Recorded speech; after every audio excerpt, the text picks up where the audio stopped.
16 channels, 15 languages, 26 states, 1200 plus reporters, 66.9 crore viewers. India's largest news network, News 18 Network.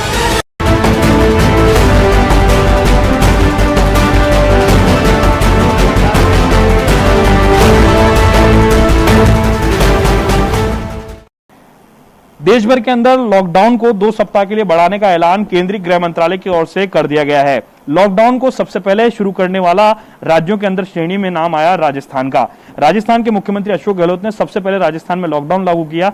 उसी का परिणाम है कि शायद आज कोरोना की लड़ाई के अंदर राजस्थान आगे निकलता हुआ नजर आ रहा है। हमारे साथ में इस वक्त राजस्थान सरकार के कैबिनेट मंत्री, नगरीय विकास और स्वायत्त शासन आवासन मंत्री शांति धारीवाल जी मौजूद हैं। उनसे हम जानने की कोशिश करेंगे 2 सप्ताह का समय और मिला है, लॉकडाउन को किस तरह से पूरा करेगी सरकार और आम जनता को जिस तरह से राहत पहुंचाई जा रही थी, किस तरह से जनता के लिए क्या क्या काम करेगी सरकार। धारीवाल जी, आपका स्वागत है हमारे खास बातचीत में। हम आपसे जानना चाहेंगे 2 सप्ताह का लॉकडाउन और बढ़ गया है, कितनी बड़ी चुनौती होगा राजस्थान की आम जनता को तमाम राहतें देना और कोरोना की लड़ाई को बेहतरीन ढंग से लड़ना। देखिए, लॉकडाउन जो किया गया था उसके पहले पूरे देश में जब लॉकडाउन हुआ उसके पहले ही राजस्थान के मुख्यमंत्री ने जनता कर्फ्यू नाम की एक चीज़ लगाई थी और उससे जनता में ये इस बात को तैयार रखने के लिए, ये जो है अवेयरनेस के लिए कि ये ज़रूरी है, कोरोना से अगर लड़ना है तो इस तरीके के पाबंदियां जो सरकार लगाएगी उसकी अक्षरत पालना करना जनता के लिए ज़रूरी है और जनता का सहयोग भी मिला। निश्चित तौर पर लॉकडाउन जो बढ़ा 2 बार बढ़ गया, अब आज तीसरी बार फिर केंद्रीय सरकार ने जो है 2 हफ्ते के लिए बढ़ा दिया। मोटी बात यह है कि लॉकडाउन को धीरे धीरे किस तरीके से कम किया जाए। कहाँ कुछ जो आपका चाहे बाजार हो चाहे और दूसरी और चीज़ें हों जिनको मजदूरों को नौकरी है, औद्योगिक उत्पादन है, उद्योगों का जो शुरुआत करना है, तो ये व्यापारिक एक्टिविटीज़ जितनी भी है, बिजनेस एक्टिविटीज़ वगैरह, वो ये सब किस प्रकार से चालू हों। इसीलिए लॉकडाउन में कुछ शर्तें केंद्रीय सरकार ने भी दी हैं। जो केंद्रीय सरकार की एडवाइजरी जारी हो रही है उसमें भी कुछ शर्तें दी है और कुछ राजस्थान की सरकार भी सोच रही है कि सब क्या क्या करना है, क्या क्या नहीं करना है। मैं ये समझ करके चलता हूँ कि इसको जहाँ पर भी ऐसे हॉट स्पॉट्स हैं जहाँ पर अभी भी कोरोना के जो है मरीज सामने आ रहे हैं, टेस्टिंग चल रही है, क्योंकि टेस्टिंग भी राजस्थान में सबसे ज़्यादा हुई है। पूरे देश में अगर देखा जाए तो सारे प्रदेशों से सबसे ज़्यादा टेस्टिंग यहाँ पर हुई है और टेस्टिंग और करने का इरादा है, तभी तो मशीनें भी आ गई हैं, किट्स भी आ गए हैं और किट्स की सप्लाई भी हो गई है सब तरफ, तो और निकलते जा रहे हैं। जैसे जैसे टेस्टिंग होगी वैसे वैसे उस तरीके से मरीज निकलते जा रहे हैं और ठीक भी होते जा रहे हैं, नेगेटिव भी होते जा रहे हैं। और नेगेटिव होने की जो परसेंटेज है वो भी बहुत दूसरे प्रदेशों से ज़्यादा राजस्थान में है, क्योंकि यहाँ पर ट्रीटमेंट अच्छा हो रहा है। उनका जो क्वारंटाइन में हो चाहे आपका आइसोलेशन में हो, उन सब चीज़ों पर जो है ज़्यादा ध्यान राजस्थान की सरकार के द्वारा, मुख्यमंत्री जी के द्वारा दिया जा रहा है। मेरा कहने का अर्थ यह है कि आखिर इससे कैसे न कैसे इस लॉकडाउन को धीरे धीरे ख़त्म करने का तो सोचना ही पड़ेगा। उसी लाइन पर जो है यहाँ राजस्थान की सरकार काम कर रही है और मैं समझता हूँ कि निश्चित तौर पर इससे जो है व्यापारिक गतिविधियाँ और जो रोजगारी वगैरह जो कुछ भी है, सामान्य स्थिति जो होनी चाहिए देश, हर शहर की, हर जगह की, वो धीरे धीरे किस तरीके से पैदा हो। राजस्थान के कई शहर हैं जो अभी भी हॉटस्पॉट के रूप में है, जैसे जयपुर की बात करें, कोटा बचा हुआ था, चित्तौड़गढ़ बचा हुआ था, कई जिलों के अंदर अब नए पेशेंट्स निकल के आ रहे हैं। लेकिन सबसे पहले किट हम लाए, सबसे पहले जांच हमने शुरू की, सबसे पहले मरीज भी हमने ठीक किया। ऐसे में कितना बड़ा चैलेंज होगा जो बाकी बचे हुए जिले उन्हें हमें बचाना, क्योंकि बाहर से प्रवासी मजदूर भी आना शुरू हो गए हैं, स्टूडेंट्स की आवाजाही भी हो रही है, लोगों की आवाजाही भी शुरू हुई है शिथिलताएं देने के बाद। तो ये कितना बड़ा चैलेंज होगा राजस्थान को कोरोना से बचाने के लिए।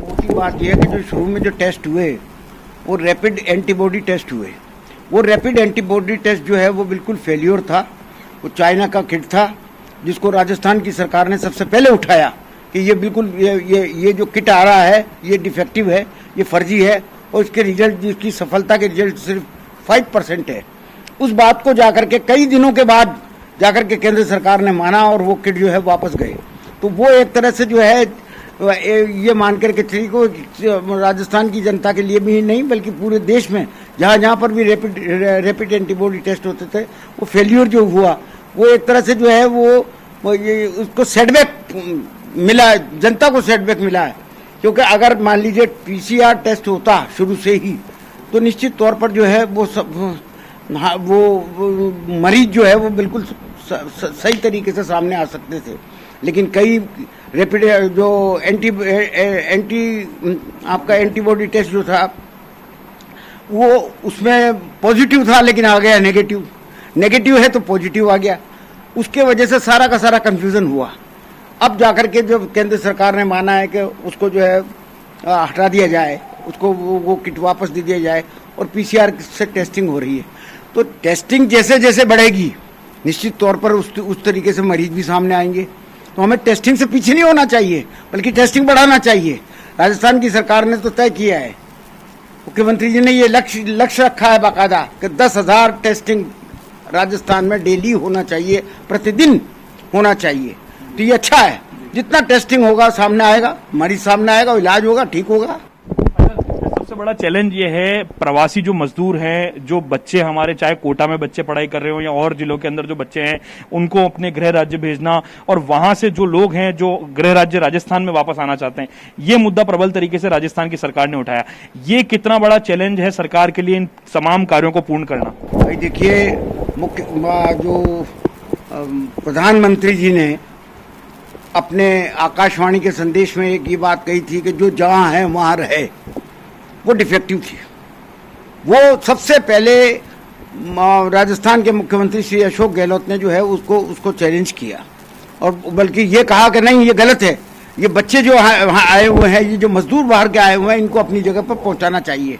ये शुरुआत जो है मुख्यमंत्री जी के द्वारा की गई। जैसे कोटा का मिसाल है, कोटा में 35,000 लड़का मौजूद था ये आपका 21 मार्च के पहले 35,000 लड़कों के लिए मुख्यमंत्री जी ने बाकायदा प्लान बनाया। वहाँ के मुख्यमंत्री गणों से दूसरे प्रदेशों के मुख्यमंत्रियों से बात करके उनको किसी बात तैयार किया। यहाँ से बसेस भेजी गई, वहाँ से बसेस आई और वो लड़के पहुँचे वहाँ पर। आज भी झारखंड के बच्चे कोटा से रवाना हो रहे हैं, 1200 बच्चे हैं। स्पेशल ट्रेन की मांग भी मुख्यमंत्री जी ने की थी और वो आखिर में उसको मानना पड़ा, उस पॉलिसी को भी बदलना पड़ा। केंद्र सरकार की एडवाइजरी जो थी कि साहब जो जहां है वहां रहे, उसको भी बदलना पड़ा, लेकिन उसमें वक्त लग गया, काफी वक्त लग गया। अगर उसी वक्त मुख्यमंत्री जी की सलाह मान ली जाती तो मैं ये समझता हूं कि कई हजारों लाखों की तादाद में मजदूर और ये जो बच्चे जो बाहर के यहाँ पर कोचिंग करने आते हैं या पढ़ने आते हैं या और किसी काम आते हैं, वो लोग बच जाते। लेकिन वो उन्होंने काफी यातनाएं सही और यातनाएं सहने के बाद में तब जाकर के जो है वो उनके लिए व्यवस्था हो पाई। तो ये सब बातें हैं। बाकी सर कौन कौन से ऐसे स्टेट्स हैं जिनसे हमारा कोऑर्डिनेशन बैठ चुका है? जैसे कि सामने आ रही है बातचीत, आमतौर पर चर्चाएं देखने को मिल रही है, बिहार की सरकार बिल्कुल भी सहयोग नहीं कर रही है राजस्थान की सरकार को, ना वो विद्यार्थियों को लेना चाहती है ना वो मजदूरों को लेना चाहती है। मजदूर भी परेशान और विद्यार्थी परेशान है। सबसे पहले राजस्थान के मुख्यमंत्री जी ने उत्तर प्रदेश के मुख्यमंत्री जी से बात करके उनको तैयार किया। वो तैयार हो गए तो उससे एक रास्ता खुला तो मुख्यमंत्री जी ने हर प्रदेश के मुख्यमंत्री से बात करी। काफी दिनों के बाद में मध्य प्रदेश के मुख्यमंत्री तैयार हुए, काफी दिनों के बाद में कोई दूसरे मुख्यमंत्री तैयार हुए, लेकिन बिहार के मुख्यमंत्री जी ने तो आज तक तैयार नहीं हुए। उन्होंने तो बल्कि अभी जो वीडियो कॉन्फ्रेंसिंग हुई प्रधानमंत्री जी के साथ, तो प्रधानमंत्री जी को भी उन्होंने बोला कि सरकार ऐसे थोड़ी चलती है कि कभी क्या कहते हो कि जहाँ है वहाँ रहो। पहले तो ये था, तो यह एडवाइजरी चेंज करनी चाहिए थी आपको। ये तो उन्होंने इस बात को अपोज किया। आज भी कोटा में कम से कम भी 10-12 हजार लड़के बिहार के मौजूद हैं, वो जाने को तैयार हैं, एजिटेशन कर रहे हैं, सब कुछ है। राजस्थान की सरकार उनको पूरा सपोर्ट करने को तैयार है और बराबर जो है बिहार के प्रशासन से जो है मुख्यमंत्री जी बराबर बात कर रहे हैं, मुख्यमंत्री जी से बात कर रहे हैं कि इनको ले जाइए किसी तरीके से, हम लोग पहुंचा दें बल्कि वहां तक, लेकिन वो तैयार नहीं होते इस बात के लिए। अभी कितना बड़ा चैलेंज रहेगा, क्योंकि जिस तरह से लॉकडाउन बढ़ा है आगे के लिए, आपके पास बहुत महत्वपूर्ण विभाग है, सीधे जनता से जुड़ा विभाग है, ऐसा विभाग है कि कहीं पर कोरोना की शुरुआत हो या उसका अंत हो, सबसे पहले आपके डिपार्टमेंट का फायर कर्मचारी, सफाई कर्मचारी पहुंचता है, वहां उस इलाके को सैनिटाइज करता है, उस इलाके की सफाई करता है। आपके विभाग के कर्मचारियों के समक्ष सुरक्षा का एक बड़ा चैलेंज है, किस तरह से उनकी सुरक्षा का ध्यान में रखते हुए सरकार काम कर रही है फील्ड में? हमने तो 13 मार्च को जब कोरोना का ज़्यादा हल्ला भी नहीं था, हमने सैनिटाइजेशन का प्रोग्राम चालू कर दिया था। जितने भी शहर हैं 193 शहरों में सैनिटाइजेशन के बाकायदा प्रोग्राम चालू कर दिया था, सैनिटाइजेशन हुआ। मैं ये मान करके चलता हूँ कि सैनिटाइजेशन का जो प्रोग्राम आज भी नगर पालिका, नगर परिषद, नगर निगमों के द्वारा जो किया जा रहा है, उससे काफ़ी कुछ जो आप ये देख रहे हैं कि यहाँ पर कोरोना का जो है प्रभाव इतना दूसरी स्टेट से कम है, वो उसका कारण भी ये कई कारणों में से एक कारण ये भी है कि सैनिटाइजेशन हो रहा है। मेडिकल सुविधाएं तो बहुत अच्छी हैं, हर पूरी आप देखिए रिकवरी कितनी अच्छी हो रही है यहाँ पर। ये सब बातें हैं। जो आपके फायर के कर्मचारी हैं, जो सफाई के कर्मचारी हैं, वो सबसे पहले काम करते हैं। जिस तरह से हेल्थ डिपार्टमेंट का कर्मचारी काम कर रहा है, पुलिस का कर्मचारी काम कर रहा है, उनसे कई गुना स्पीड से पहले वो कर्मचारी वहां पहुंचता है, चाहे सफाई के लोग हों चाहे फायर के लोग हों। उनके लिए क्या कर रहे हैं आपका डिपार्टमेंट? देखिए, हमारे डिपार्टमेंट ने नगर पालिका के हर कर्मचारी को बहुत पहले, आज के 1 महीने पहले 1,000 रुपया उनके खाते में डाल दिया था। वो सिर्फ इसलिए डाला था कि वो सैनिटाइजेशन का फ्लूइड खरीद ले या और कोई सामान जो है मास्क वगैरह खरीद ले, सब कुछ कर ले। इसके साथ साथ हमने और भी कई सफाई कर्मचारियों को भी और नगर पालिका के उन कर्मचारियों को, चाहे वो फायर के हों चाहे दूसरे कर्मचारी हों, उनके लिए हर तरह की सुविधाएं उपलब्ध कराने का पीपीए किट उनको दिए। अभी जयपुर में हमने 2000 पीपीए किट सफाई कर्मचारियों के लिए दिए, कोटा में 1300 दिए, जोधपुर में कल या परसों जो है 2000 किट हम भेज रहे हैं, बाकायदा भामाशाहों की मदद से भेज रहे हैं, भामाशाह दिलवा रहे हैं।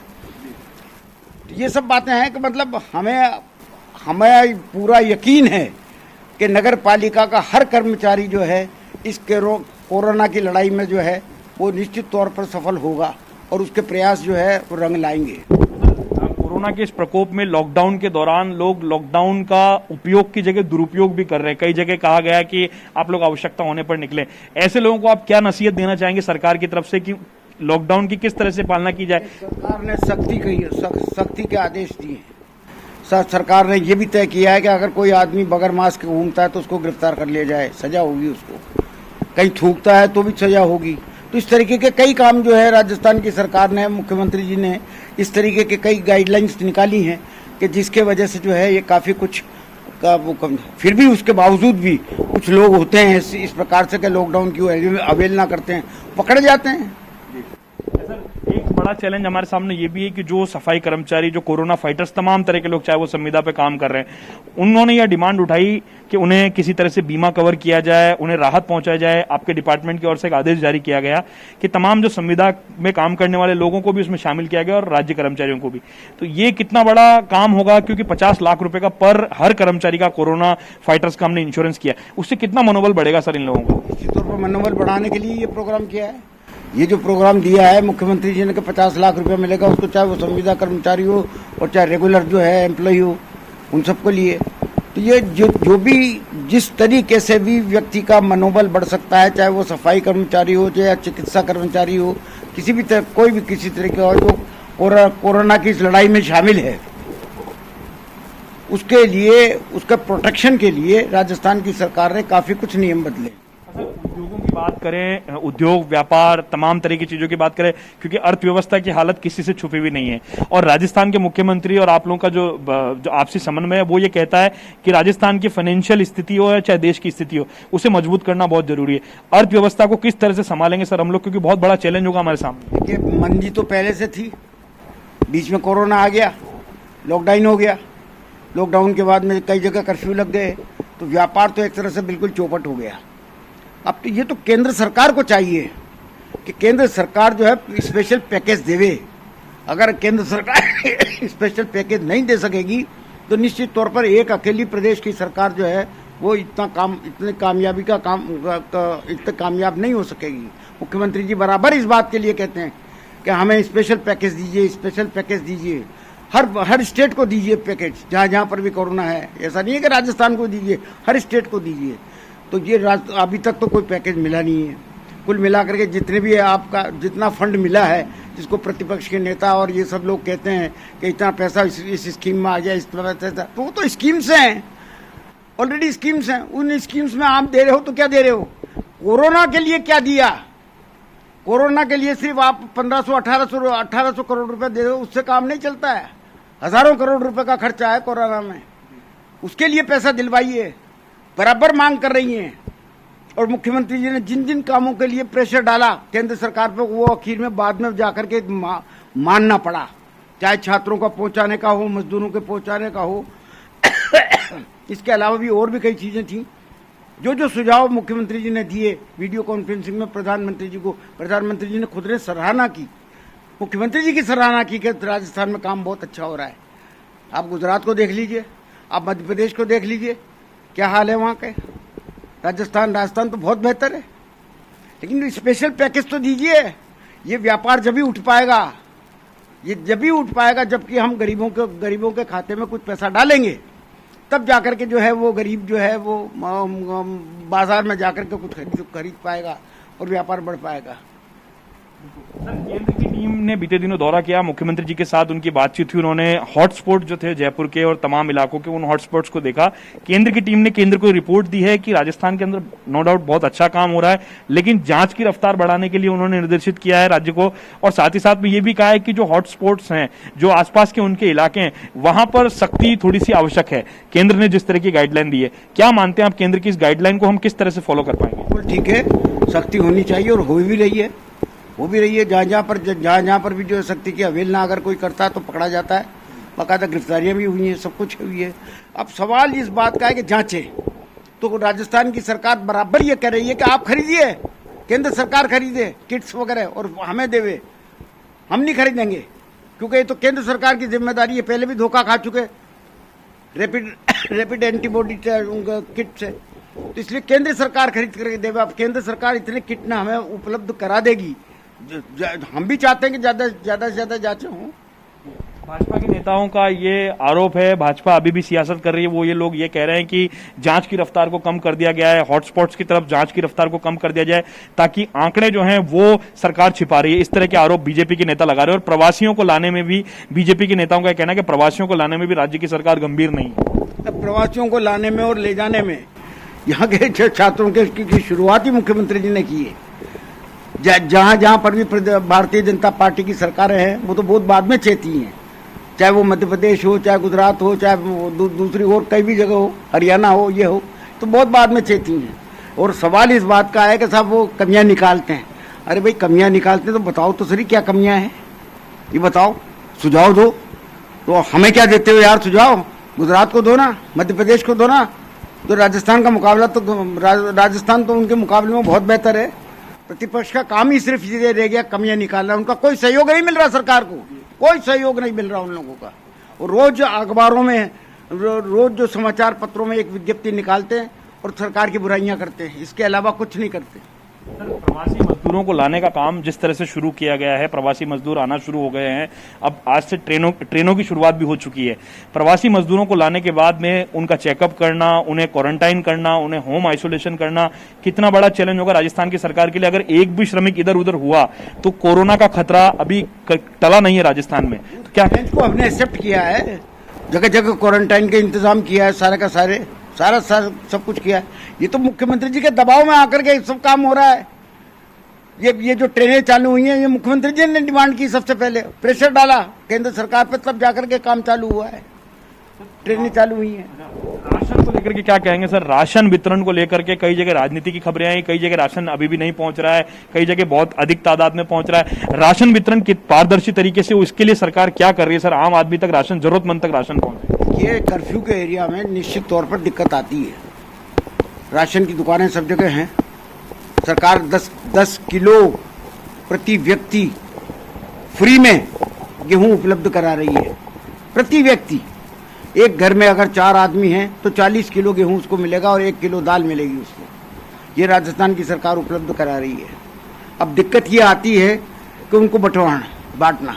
आखिर जहां पर राशन की दुकान पर मान लीजिए 500 राशन कार्ड है एक पीडीएस की दुकान पर, तो 500 का मतलब यह कि कम से कम भी 1000-1500 आदमी तो इकट्ठा होगा, 40 किलो वजन उठाएगा। अगर 4 आदमी हैं उस परिवार में तो 40 किलो वजन एक आदमी तो नहीं उठा सकता, 2-3 आदमी तो होंगे हर परिवार, प्रति परिवार 2-3 आदमी तो पहुंचेंगे, हजारों की तादाद में आदमी इकट्ठे होंगे। तो उसका मैनेजमेंट करना किस प्रकार से वो आसानी से राशन बढ़ जाए, ये सारी व्यवस्थाएं करना। मैं समझ रहा हूँ जितना संभव, हम ये मान के चलते थे कि जितना कुछ होगा उससे बेहतर किया जा रहा है। सबसे बड़ी जो बात है, फील्ड में जो अफसर काम कर रहे हैं, जो तमाम लोग जो काम कर रहे हैं, वेतन को लेकर के बातचीत उठी कि वेतन जो है वो नहीं काटा जाए। सरकार ने किस तरह के डिसीजंस लिए, क्योंकि अभी फिलहाल वेतन नहीं काटने का ऑर्डर आए कि अभी मार्च अप्रैल माह का वेतन नहीं काटा जाए, क्योंकि स्थितियां जो हैं वो अनुकूल नहीं है लोगों के। नहीं काटा जाएगा, फैसला किया है, कोई वेतन नहीं काटा जाएगा। केंद्र से जो हमने मांग की है सर राशन की, केंद्र से जो गेहूं का स्टॉक है, नहीं मिला है। केंद्र का जो सहयोग, जो हमारी डिमांड थी कि केंद्र हमें इतना राशन, इतना 40 मेट्रिक टन जो है वो अनाज उपलब्ध कराएं, वो केंद्र ने नहीं माना। राजस्थान की सरकार ने फिर ये फैसला किया कि हम गेहूं FCI से खरीद करके जो है जनता में बांटेंगे, और आज बट रहा है। ये 2 सप्ताह में कौन से बड़े चैलेंज होंगे, सरकार किस तरह से लॉकडाउन से निपटेगी और कोरोना की जंग को जीतने में हम लोग कामयाब होंगे? देखिए, लॉकडाउन को धीरे धीरे खत्म किया जाएगा। धीरे धीरे जो है सामान्य स्थिति पैदा हो, वापस से सामान्य जीवन में इस तरीके से व्यतीत करे लोग, वो स्थिति बनाई जाएगी धीरे धीरे। लेकिन उसके साथ साथ टेस्टिंग भी चलता रहेगा, जो मरीज आएंगे सामने उनका इलाज भी चलता रहेगा, क्वारंटाइन का भी जो है वो पूरा इंतजाम किया गया है। ये सब कुछ है। राजस्थान की सरकार, मैं समझ करके चलता हूँ कि चैलेंज से जो है कामयाबी निश्चित तौर पर कामयाब होगी। प्रवासी राजस्थानी जो है वो सरकार की तरफ बाट जो रहा है। हालांकि ट्रेन चालू हो गई हैं, लोगों को लाने का काम शुरू हुआ, लेकिन अभी भी कई प्रवासी हैं, मजदूरों श्रमिकों के अलावा, जो कहीं गए थे और वो फंसे हुए हैं किसी न किसी कारण से। वो लोग भी राजस्थान आना चाहते हैं या यहाँ से कोई लोग जाना चाहते हैं, उनके लिए क्या संदेश आप देना चाहेंगे? किस तरह से वो लोग कोरोना की जंग जो लड़ रहे हैं लोग उन्हें सहयोग करें, और उनको क्या आप संदेश देना चाहेंगे कि वो सरकार उनके साथ किस तरह से खड़ी हो? पिछले 15 दिन से बराबर मुख्यमंत्री जी इस बात की डिमांड कर रहे हैं कि इन प्रवासियों को जहाँ राजस्थान में अगर कोई बिहार का आदमी है तो बिहार पहुंच जाए, बिहार में अगर राजस्थान को कोई आदमी है तो राजस्थान में आ जाए। तो उसके सारे इंतजाम राज्य सरकार तो कर चुकी है। अब तो सवाल ये है कि दूसरे प्रदेश वाले क्या करते हैं उनको लाने के लिए, ले जाने के लिए, वो सबसे बड़ी दिक्कत है।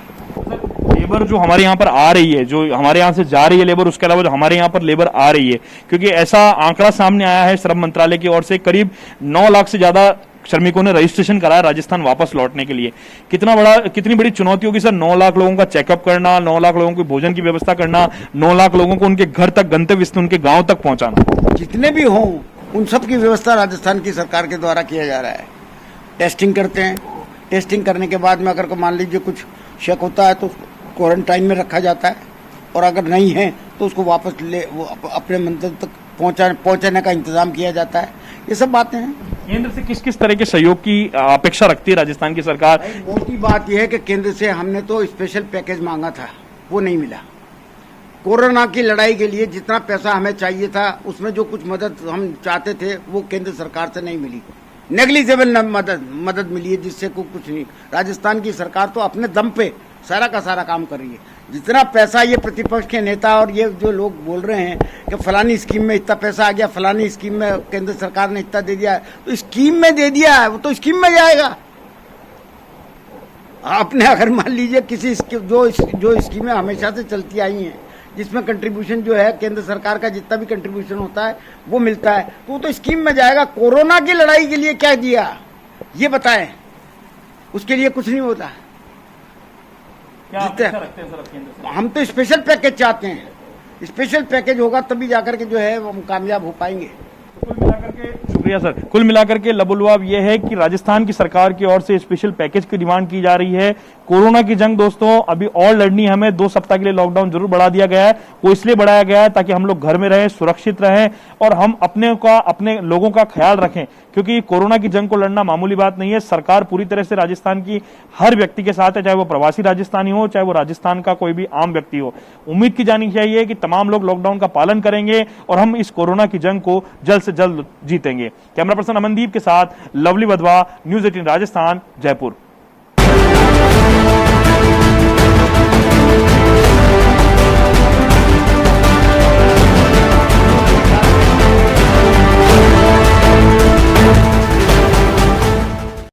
India's